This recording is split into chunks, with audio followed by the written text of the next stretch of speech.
warahmatullahi wabarakatuh. Saya di sini akan sedikit menjelaskan mengenai tema ideologi negara terhadap konsep ideologi Karl Marx dan Friedrich Engels. Ideologi komunisme yang muncul di Eropa Barat merupakan salah satu respon serta reaksi terhadap situasi dan kondisi kehidupan masyarakat di sana, terutama nasib para kaum buruh atau proletar. Penyebabnya ialah anggapan miring atau sebelah mata terhadap kaum buruh, serta ketimpangan dan perbedaan kelas sosial dalam masyarakat barat masa itu, sehingga memunculkan sebuah gerakan pembebasan kaum proletariat atau kelas buruh dari kaum borjuis.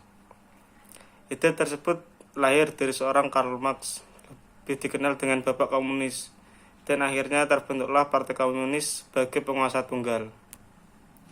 Sebagai penggagas komunisme, Karl Marx dan Friedrich Engels mengindikasikan dengan teori gerakan sosialisme ilmiah yang mereka ciptakan dan sebagai pembanding antara teori-teori serta gerakan-gerakan sosialisme sebelumnya yang bersifat utopia atau khayalan. Jika analogi dari istilah sosialisme adalah gerakan para borjuis kecil, maka istilah komunisme yang dimaksud adalah gerakan sosialisme resmi untuk para buruh. Adapun komunisme yang Marx deskripsikan merupakan kondisi setelah kapitalisme tumbang, sebab sistem kapitalisme akan mengalami titik kehancurannya melalui resolusi sejarah kelas proletariat yang terus berkembang hingga terjadinya revolusi sosial. Dari paparan sebelumnya tentang definisi makna komunisme, jelas bahwa komunisme itu adalah sebuah doktrin pembebasan proletariat menuju masyarakat tanpa kelas. Doktrin tersebut merupakan sebuah teori sosialisme ilmiah Marx, atau lebih dikenal dengan teori komunisme yang memiliki 3 konsep dasar, yaitu dialektika, materialisme historis, dan pertentangan kelas. Pertama yaitu dialektika. Ia menggunakan pendekatan ini untuk melihat perkembangan sejarah melalui konflik atau interaksi antara tindakan dan reaksi. Ide utama dialektika Marx adalah menggabungkan 3 faktor material menjadi satu dalam pembenahan masyarakat, yakni manusia, alam, dan alat produksi. Adapun analogi dari proses dialektika ini berupa proses produksi sebagai tesis yang menciptakan antitesis berbentuk koherensi dari kekuatan produksi, proses produksi, teknologi, dan hubungan antar kelas berdasarkan keadaan ekonomi sosial masyarakat dalam hal manifestasi serta alterasi produk. Kedua, materialisme historis, yaitu perspektif teoritis tentang perkembangan sosial, politik, dan ekonomi yang memandang sejarah manusia melalui lensa ekonomi. Engels menambahkan bahwasanya teori ini berakibat pada pembagian antar kelas masyarakat dan saling bertentangan satu sama lain.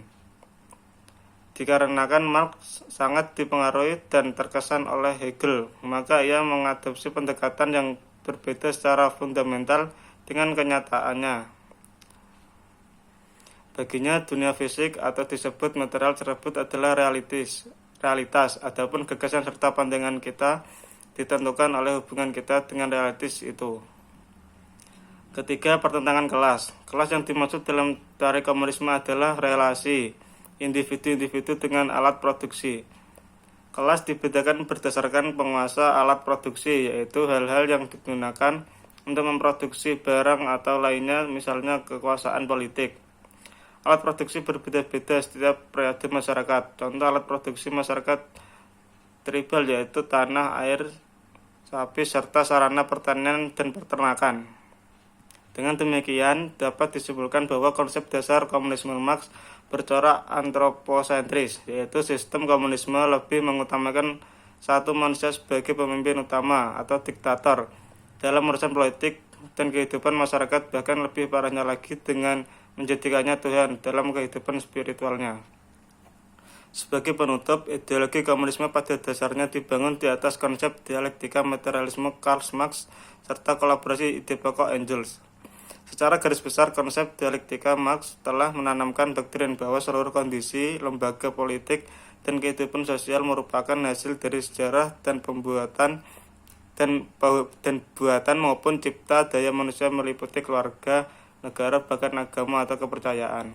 Cukup sekian yang dapat saya sampaikan. Kurang lebihnya mohon maaf. Wassalamualaikum warahmatullahi wabarakatuh.